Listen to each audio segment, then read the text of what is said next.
di wax kilifa yi nga xam ñooy nekk ci dëkk bi daf ci bëri nag ci kilifa yi ñoo xamee amaana bu fekkee amuñu problème courant rek duñ wax ci courant ndax bëri na ci kilifa yi ndax man mii di wax jotaay yu bëri fii fekk na ma fi yaakaar naa COSYEL bi muy ñëw fii ci Touba war fi installé wu bokkoon naa ci ñi nga teewe woon jotaay boobu ak électricien Touba yi di ko xeex ba ci kenn ci kër kilifa yi daje nañ fa di amal ay waxtaan kon man bokk naa ci ñu doon filmer loolu jotaay boobu te ni mujjee yëpp xam naa ko di leen gën a wax ñu gën a bàyyi xel Senelec ñun amuñu benn intérêt di leen waxal loo xamante nekkul ci ñoom mais ñun askanu Touba dafa bëri ay injustices yu fi am maanaam ñi nga xamante ni tey dañuy jàppandi que sax waa Touba ay villageois lañ ba lu jug rek ñu teg ko ci seen kaw ñu war ko mën a nangu jàpp naa ni Senelec war na wax naa ko sax ki ma recevoir tey jii nee naa ko pour man seen communication ak askan wi des na parce que askan wi comprendre. ñu indi laat ma beneen bon de coupure boo xam ne indi luñ ma facture sax fa maanaam bàyyi ba nga xam ne dañoo toog rek indil ma facture indil ma bon de coupure indil ma facture 120 000 waa léegi da ngay xool facture bu njëkk 163 000 deuxième facture 120 000 ma déplacé sama bopp dem ba Senelec ba ca Touba ba ma àggee ba ma ko expliqué xam nga lu ñu ma wax dañu lay génnewaatal facture bi rek boo dem mën a leen léegi coupure bi ñu ma coupé ak sama bon de coupure bi ma kii nag ñu ne ma loolu jàll na ba pare te barke alxuraan indiluñ ma facture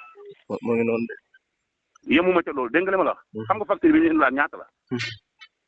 87 000 yëpp facture yëpp ñu ma téye léegi 87 000 ak 160 000 te lii consommé benn consommation la loolu fu mu tege moo ngi noonu doy na lool dégg nga tey facture bi ñu indilaat fan yi amaan na différence ak facture bi passé 24 parce que indi lañ ma 96 800 waaw mel ni bëri na wala ko mel ni bëri na ñoom daal li ma daal bëri na ñoom daal waaw man mi daa mel ni xam naa sama kër waaw maanaam ñetti néeg la akub saal waaw te néeg bi ñetti néeg yëpp maanaam bu ci nekk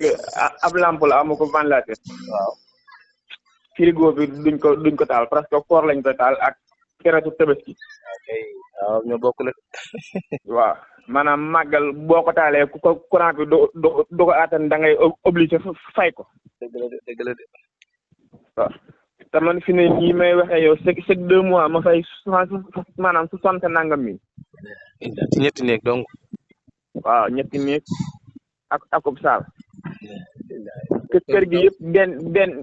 benn télé fi tàkk te daanaka maanaam li muy tàkk lu bëri parce que nit ñi waaw mais man Dakar laay fay. d'accord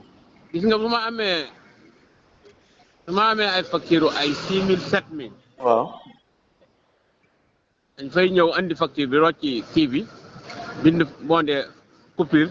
na demal nga fay. bu ma demee Dakar dañ koy dindi sànni ca xaj gis nga Touba bu leen neexee dañuy toog ba yàgg ñëw sax fii na la yow da ngay xaj courant wala da ngaa am fii da ngaa amee bor def Touba li ñuy def ci courant ñoom rek ñoo ko ñeme ci Sénégal façon def ñu ñaaw yi njëla am xam nga ay facture yi ay 100 000 ak 150 000 ci kër goo xam ne benn frigo la am wala ay ventilateur Dakar bi lu mu rëy doo fay presque 100 000 francs Touba lu leen neex la ñuy def ci courant amul marge kenn du ko revendiquer soxuma dara sax mais ñi ñuy yónni ñuy vérifier contrôle yi ñooñu reewane gi ñuy reewane ak saboté gi ñuy saboté contrôle yi jàmbur gi ak nekkin wu ñaaw bi ñu nekk Touba ñoom rek Touba rek lañ ko ñeme ci Sénégal parce que war nañoo xam courant bi nit ñu koy jaayee nan lañ ñu koy jaayee compteur yi nga xamante ni moom lañ amoon depuis au début ñu di ci fay factures yi war nañoo xam sax maanaam jàngal ko nit ñi ba xam ni bu marqué nangam yaa ngi consommé nangam ni muy consommé war nañ ko mën a xam comme yaxanal bi xaw ma ba xam am na problème xaw ma ndax bon liñ ko utiliser bëriwut du ñàkk ñu dégg jàmbat yu ci bëri nit ñi di ko ci jàmbat. di wax kilifa yi nga xam ñooy nekk ci dëkk bi daf ci bëri nag ci kilifa yi ñoo xamee amaana bu fekkee amuñu problème courant rek duñ wax ci courant ndax bëri na ci kilifa yi ndax man mii di wax jotaay yu bëri fii fekk na ma fi. yaakaar naa COSYEL bi muy ñëw fii ci Touba war fi installé wu bokkoon naa ci ñi nga teewe woon jotaay boobu ak électricien Touba yi di ko xeex ba ci kenn ci kër kilifa yi daje nañ fa di amal ay waxtaan kon man bokk naa ci ñi doon filmer loolu jotaay boobu te ni mujjee yëpp xam naa ko mu mel ni kilifa yi nag ñoo war a jug ngir wax ak taalibe yi nga xam ne dañoo nekk ci dëkk bi te seen loxo jotewut seen ginnaaw ñu di leen bàyyi xel lu ci bëree bëri bu ñu ko jooyatee ba mu àgg ci ñoom ñu saafaral nañu ko woon ñu kilifa yi ñu ci war a waxal waxtaan ci ak ñoom ba ñun la ñuy jàmbat mën a am. kon sama vidéo bi tey ba tey day jëmaat Senelec rek mu mel ni bi ma defee vidéo bi ak léegi bëri nañ ñu ma ci woo lool ñi ma woo téléphone bëri nañ di ma wax même cas yenn ci commentaires yi sax moo ngi ak man bu demee ba laaj ko dinaa ko dugal mais bëri na ñu ma woo ñu ma interprété ba ci ay kilifa yu mag it woo nañ ma ci mit di wax ni même problème bii ma am ñoom it dañ ko am kon mu mel ni problème bii ma wax ba njëkk a wax amaana damaa njëkk a wax waaye du man rek la dal kon Senelec jot na tey ngeen ibbi seen ay buntu def communication waxuma sax Senelec Sénégal mais Touba man rek laa mën a wax ni ñu leeral seen digganteeg taalibe yi wax leen ni ngi leen di ni leen di jaayee courant bi ñu comprendre ko ba kenn ku ci nekk loolu mën a leer sa bopp ba ay jafe-jafe du am ñun nag ay doomi dëkk bi lañ bëgguñu def vidéo boo xamante ni dañ ci wax lu n'importe quoi di ko dugal ci réseaux sociaux yi muy jàll ni loolu taxunoo jóg critique dara taxunoo jóg ndax ay taalibe lañ mais nag dañoo bëgg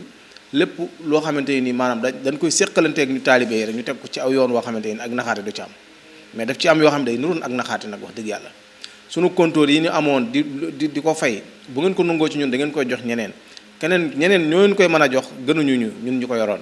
ñun ñu ko abonné woon depuis lors ba léegi ba lu ne fekk ko ci nan ñu bàyyee ak suñu ay compteur yi